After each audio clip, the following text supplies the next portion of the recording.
Hello and welcome to the video. The topic for this one is this rather play-worn and tired 1982 Lancia Rally car. This car belongs to a friend of mine and he asked me to restore it for him into something like the original condition he had it as a child. It's around about 1982 this was manufactured, considerably play-worn. And I'm also using this car as my entry for the DMC, that's the Diecast Models Community Facebook group, Any European Car Challenge. So I've drilled the case now, I'm just popping it open. Only two rivets on this one. Back of the casting is held in by a plastic tag that tucks underneath the area where the number plate would be. Nice simple suspension on it, strip of spring steel, with the wheels just tucked in underneath, so nothing too difficult in that area to strip down. It's just a plain plastic silver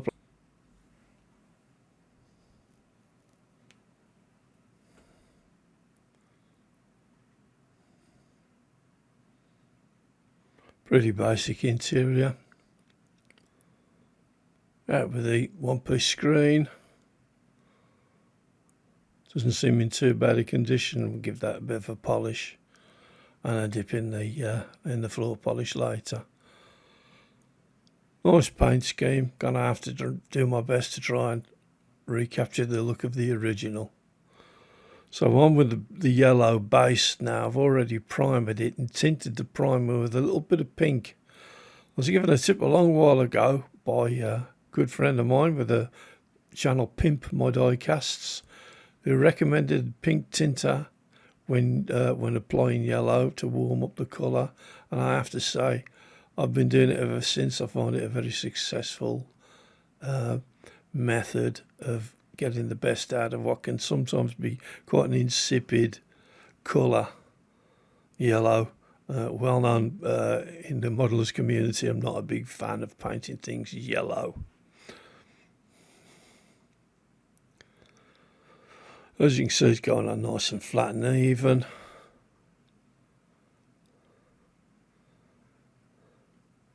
And across the tailgate there, get a nice even coat all the way around.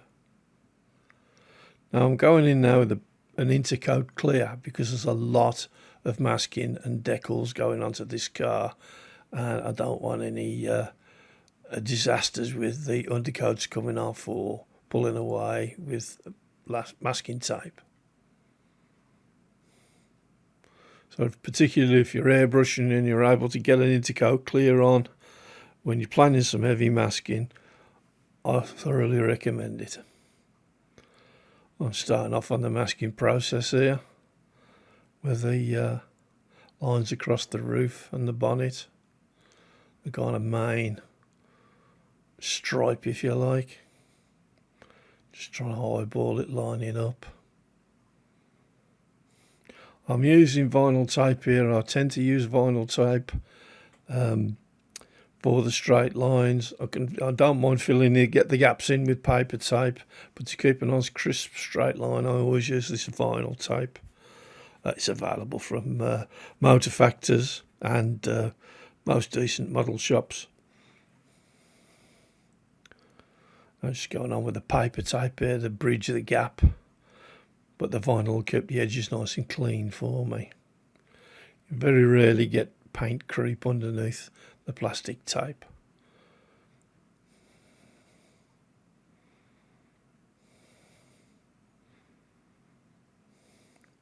So that's the two lines on the roof in place and across the spoiler. Next up is the side stripes.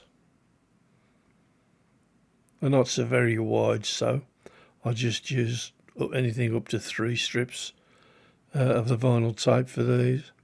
Follows the body line nicely.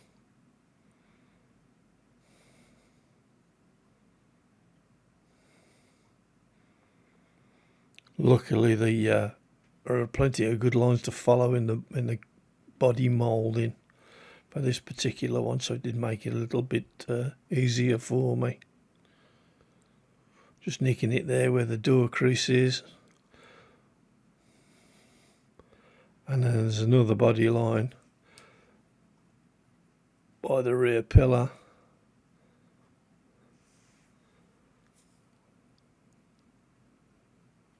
I'm just using a curved edge blade and rolling it back and forth there to do the minimum amount of harm to the paint that I can, and cutting with a scalpel.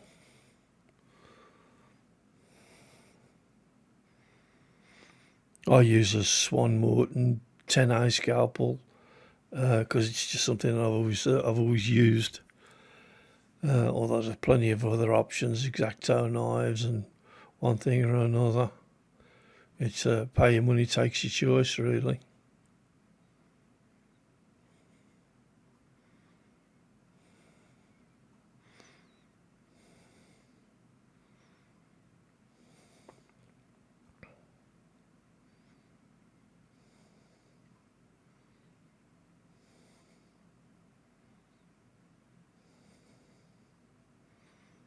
Yeah, it's just a third little bit of tape to make the body stripe up. Tucking it out the way.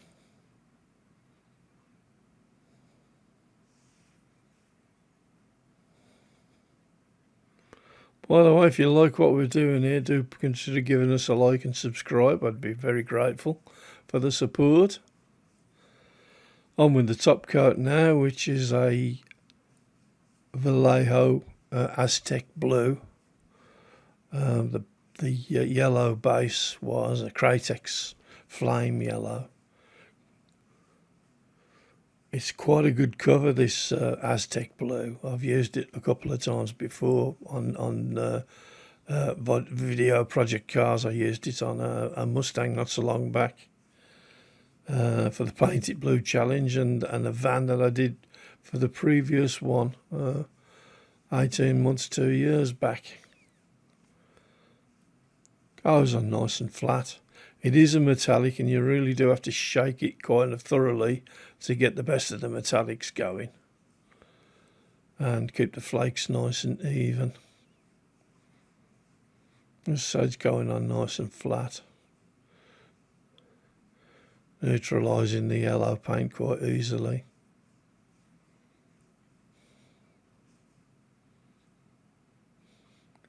Get a little bit on the underneath, the bottom of the doors, bottom of the spoiler, front spoiler. Not so concerned about the interior because it is fully covered by the plastic mouldings when it's all put back together again. And I'll highlight the stop and tail lights indicators at a later point. Just making sure I've got no sneaky bits of yellow showing anywhere.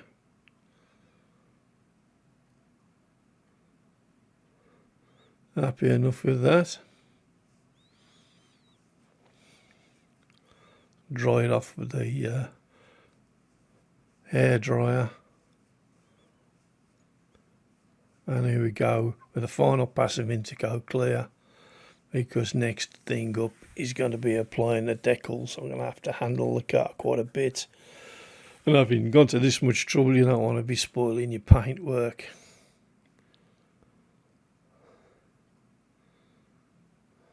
You can see a little bit of a shine on it. It's not a permanent shine. It's not like a lacquer or anything.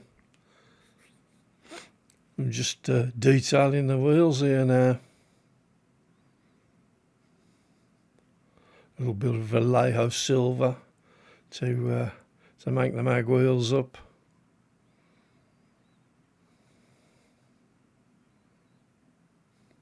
Just freehanding them in. Well, never tried a Molotow pen on anything like this. I tend to reach for the brushes just because it's what I'm used to and they're fairly plentiful, but at some point I'll perhaps try one of the Molotow pens. I know a lot of the other restoration guys use them, and it can't be for no good reason. Catching the edge of the rims now.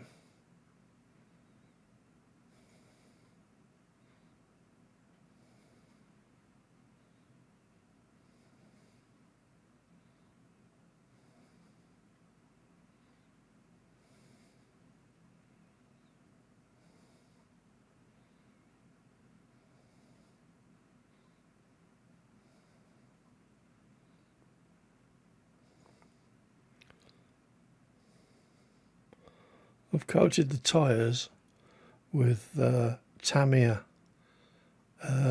rubber tyre paint. Quite a nice effect. It's got the right look for these racing type wheels. I'm just highlighting the white lettering now with a micro brush and dabbing it on. I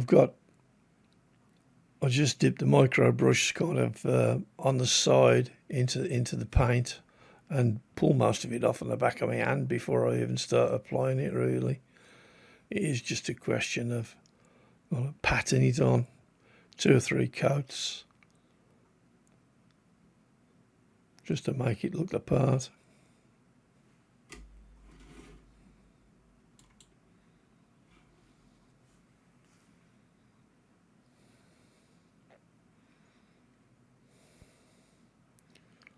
There we go, some nice white letter tyres. This is the extensive page of decals that I've printed for this particular project. I always print a lot more than I need, because you never know what's going to go wrong while you're applying them. So I've got it over on each side. I'm using some micro sol here because good adhesion. I'm going to be lacquering them after I've applied them, so it helps to avoid silvering around the edges of the decals if you use the microsol on them.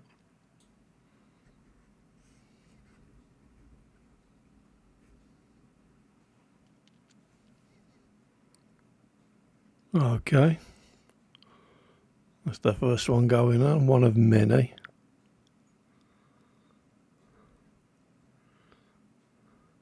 Trying to carefully tease the bit of paper out from behind without tearing the decal, and at this point not doing a particularly good job of it. Oh, there she goes. It's lying down nice and flat. Use the Q-tip now. Sponge off any of the excess microsol or the water out of the decals. Roll it out nice and flat.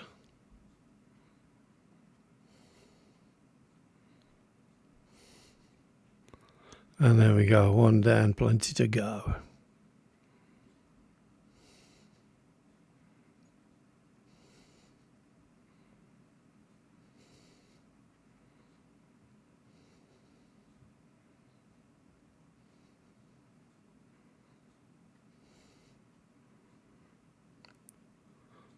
So that's the CB1 gone on, the just above the spoiler there, dabbing off the excess. Bosch. And then there's another Bilston one to go on top of that. So I'm popping the numbers on the top. I think it was originally 116. But the owner of the car, Matt, wanted number 27 on it.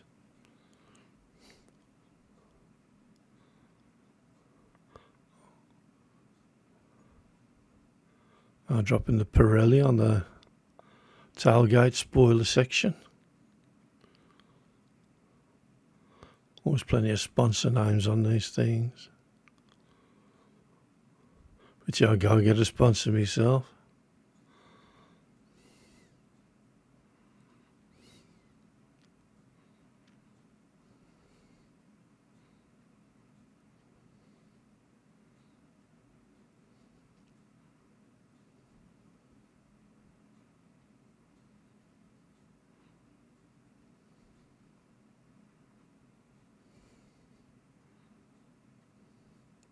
Oh, there we go, just like the others, one's printed on clear paper.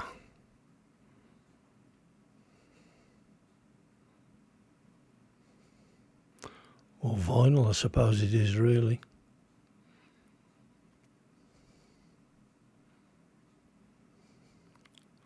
And the same thing again, just flatten it out. Dab off all of the excess.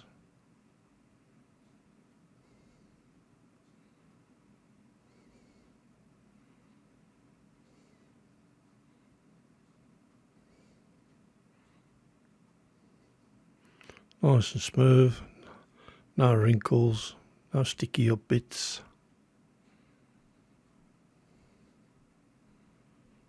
Yeah, it's pretty central, not too bad.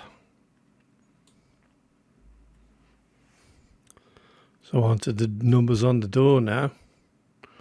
I learned a couple of things along the way with this particular job. This is the second set of the numbers that I've printed.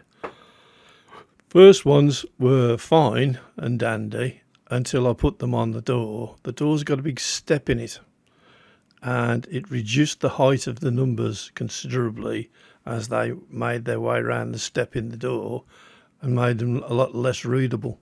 So I have to go back in and make them taller and thinner to compensate for the step in the door. So these are the Mark IIs now. And what I'm doing with this one here, because it's on a white background, I'm going to put a plain white sticker on underneath first and then apply the number 27 over the top so that the dark blue bodywork and the yellow line don't show through. I did the same thing with the bonnet one, put a double layer of stickers on just to make sure that the paint didn't show through too badly. So I'm just applying the first of the white decals now onto the door to provide a bit of extra coverage as described. Pushing it down firmly. And I'll use a paintbrush to get it into the fold. Decided to go with this little stubby paintbrush. Make sure I get it well down there. Nice and flat and even. Stuck all round. The red Decasol is designed to soften these vinyl decals anyway, and make them take the shape of ribs and contours in whatever you're applying it to, be it a toy or a plastic model kit or whatever it is that you're making. Quite a good product.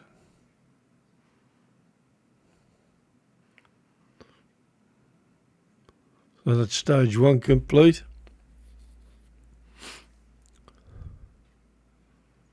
And on with the door number now.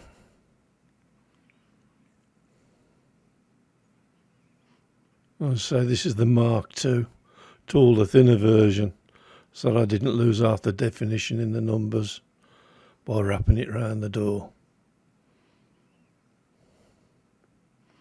Same story, obviously, line it up with the existing decal.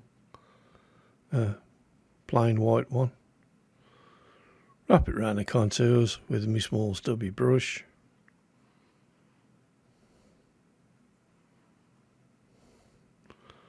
Make sure I push out any air bubbles or trapped residue.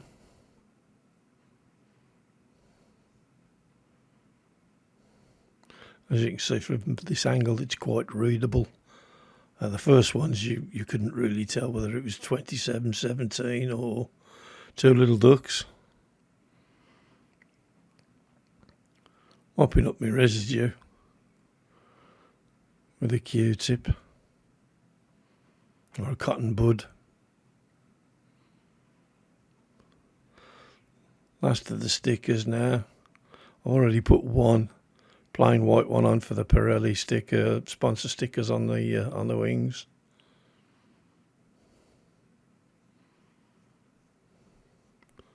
I'm just sticking the other one in place.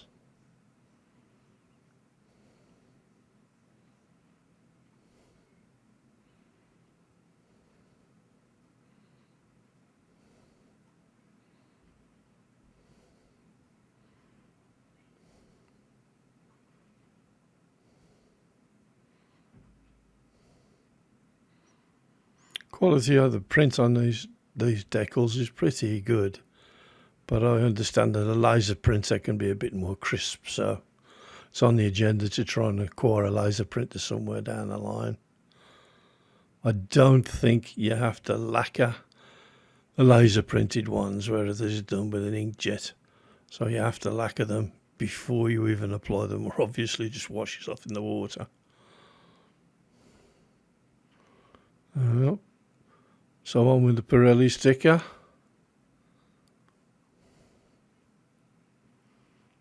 One down, one to go.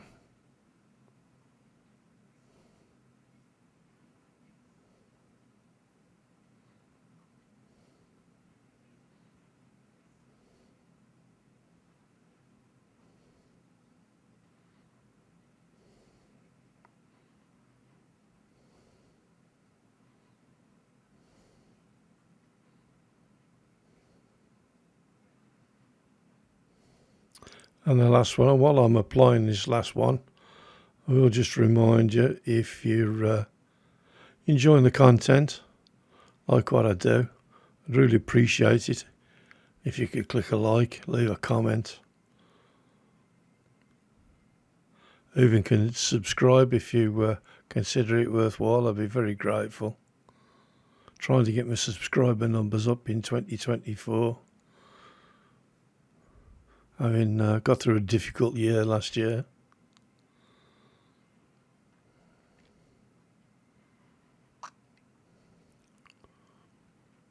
Final mop up.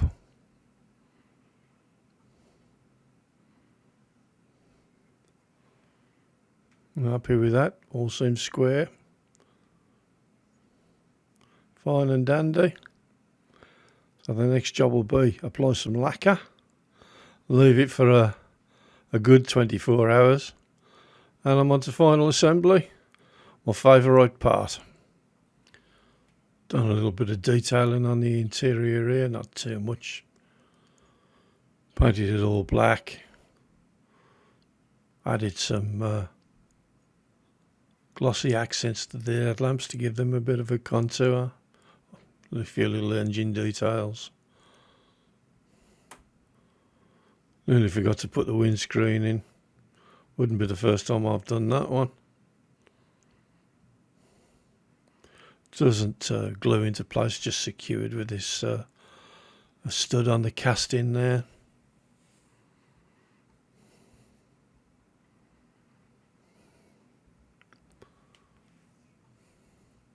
In with the interior.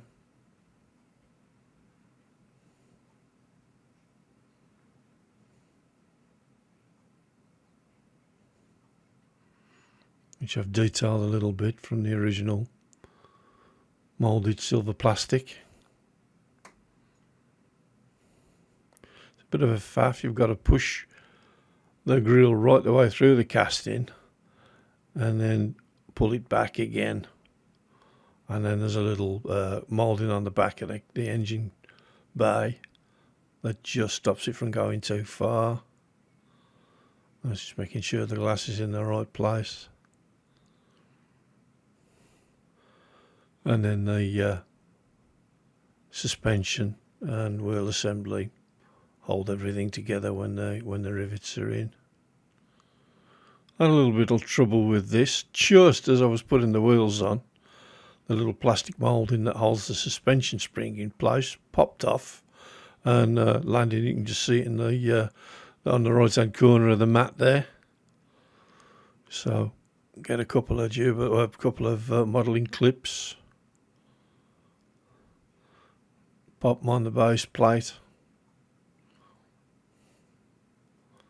Then we'll kind of weld it all in place with some super glue and a bit of zip kicker.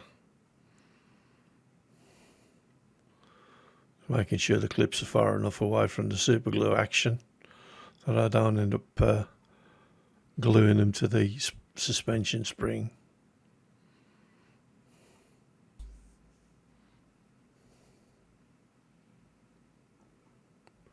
The super glue's all cured. The clips off. Press it up and down, give it a bit of a test. I don't think that's going to go anywhere. I think we're safe enough to move to final assembly.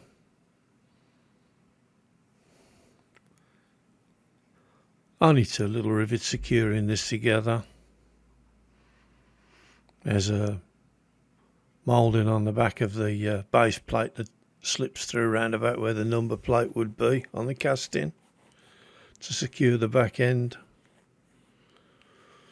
Just got to wiggle that into place a little bit because it build up of paint and residue from the lacquer. Once got it all lined up nice.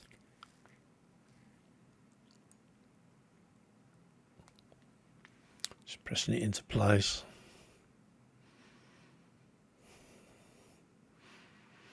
Two little rivets, some super glue in the first one.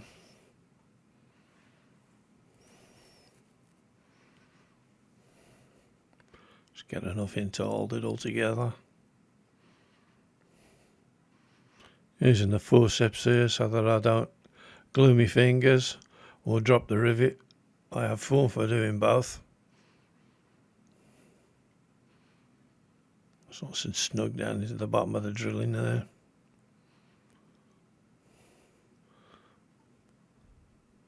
Hit it with the zip kicker.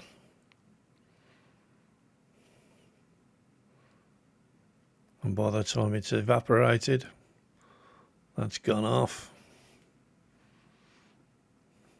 Rinse and repeat.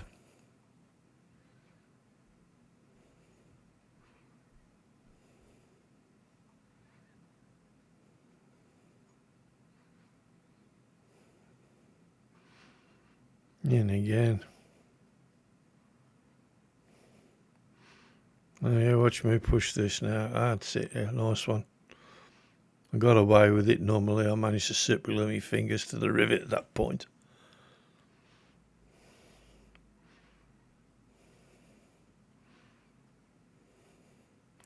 Just wait for the accelerant to evaporate.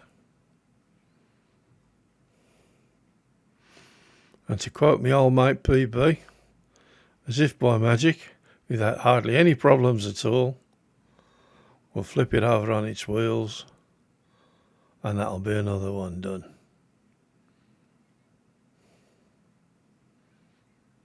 And it's a roller. So here we are on the turntable. What have we been up to with this one? Well, it's had a complete strip and repaint, refinish in Vallejo Arctic Blue Metallic and Cratex Flame Yellow. Made some custom decals to replace the originals. Don't think you could buy a set of the originals anywhere, so I made my own. I think they've come out pretty well. This has been my entry for the January DMC Challenge, any European vehicle, and also refurb on behalf of my mate who had this as a childhood toy and wanted to see what I could do with it. I've been Hellboy59. You've been very patient. See you.